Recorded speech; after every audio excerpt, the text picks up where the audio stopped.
আসসালামু আলাইকুম। আশা করি সবাই ভালো আছেন। নতুন একটি ব্লগ ভিডিওতে আপনাদের সবাইকে আন্তরিক শুভেচ্ছা, মোবারকবাদ। আমি রাশেদ, বরিশাল থেকে। আজকে আমি আমার বাসার ছোট ছোট আমার ছেলে মেয়ে এবং ভাতিজিরা আছে তাদেরকে নিয়ে আজকে আমি বড়ই মাখা করব, যেটা আমাদের বরিশালের ভাষায় বড়ই মাখা বলে।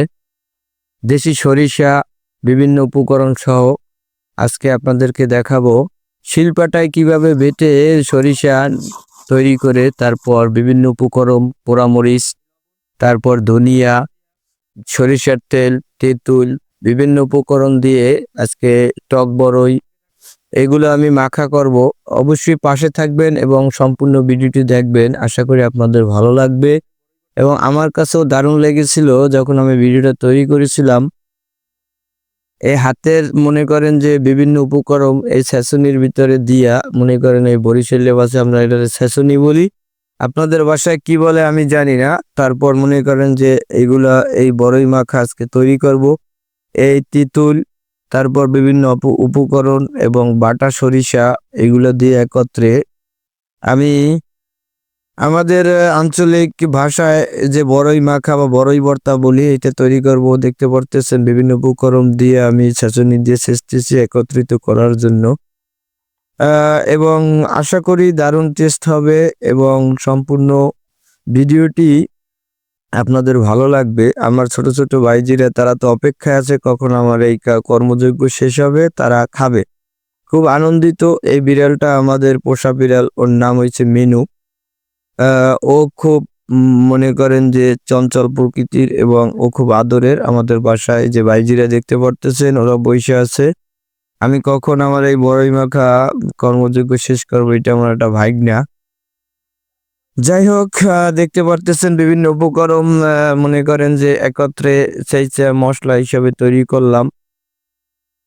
দেখতেই কেমন জানি লোভনীয়, জিভে জল আসার মতো অবস্থা। তাই এটা ছেঁচুনিটা যদি একটু ছোট, যার জন্য ছেঁচলে মনে করেন যে ওটার ভিতর থেকে লাফ দিয়ে উপরে উঠে যাইতে চায়, তারপরও কষ্ট করে এটার ভিতরেই ছেঁচতে হবে। যেহেতু নিয়েছি, এটার মাধ্যমে কাজ সমাপ্ত করব আজকে। যাই হোক, ছেঁচতেছি একবার মনে করেন যে পর্যায়ক্রমে সব বড়ইটিকে আমাকে ছেঁচতে হবে এভাবে। সেই যে মনে করেন যে তারপর এই কর্মযোগ্য শেষ করে তারপর মাখা তৈরি করতে হবে। আমার ভাইজিরা তো হতবাক, তারা খাবে কখন এই কর্মযজ্ঞ শেষ হবে, আচার বানানি তৈরি করা শেষ। যাই হোক, সব দেখতে পারতেছেন আমার বড়ই ছেঁচা শেষ হয়েছে এবং উপকরণ দিয়ে তারপর লবণ দিলাম। বিভিন্ন উপকরণ একত্রিত, সরিষার তেল, তারপর হালকা চিনি দিতে হবে, তারপর এটার ভিতরে তিতুল দিতে হবে।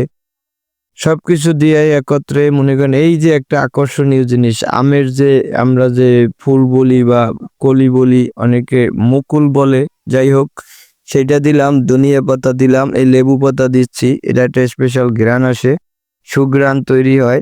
যাই হোক, দেখতে পারতেছেন অসাধারণ একটা ফ্লেভার আসতেছে। এবং আমার যতটুকু ধারণা না অভিজ্ঞতা থেকে বলছি, এটা খুব সুন্দর হবে। এই যে দেখেন সবাই, আমার বড় মেয়ে, এই আমার ভাতিজি সাদিকা, তারপর সবাই আছে এখানে। আমার একটা ভাইজি আছে, যেহেতু ও অ্যাডাল্ট, যার জন্য ওর ছবি সামনে আনতেছি না। ওরাও সবাই মানে খুবই আনন্দিত, উচ্ছ্বসিত এই বড়ই বানানি খাবে এবং তাদের রিয়াকশনটাও ছিল চমৎকার। আমার ছোট মেয়ের হাতে দিছিলাম, সে তো ঝালের কারণে মনে করেন যে মুখে একবার দিয়ে এই যে রাফামণি, তার রিয়াকশনটা ছিল অমাইক। তার কারণ ঝাল, মুখে ঝাল লাগার কারণে সে মুখ থেকে বাইর করে ফালাই দিছে। যাই হোক, অনেকক্ষণ ধরে আমার পাশে থাকার জন্য আপনাদেরকে আন্তরিকভাবে শুভেচ্ছা এবং ভিডিও শেষে মতামত করবেন। আসলে এই ধরনের আপনাদের একটা উৎসাহ আমি নতুন ভিডিও তৈরি করার জন্য অনুপ্রেরণা পাই।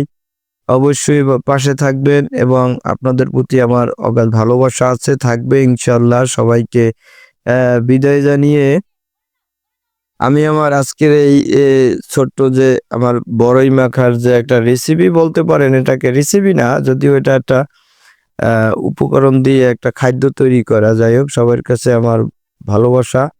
অসাধারণ ছিল, জাল রিয়াকশনটাও ছিল চমৎকার, কিন্তু আমি মনে করেন যা চাও খাইতে পারি নাই। ধন্যবাদ।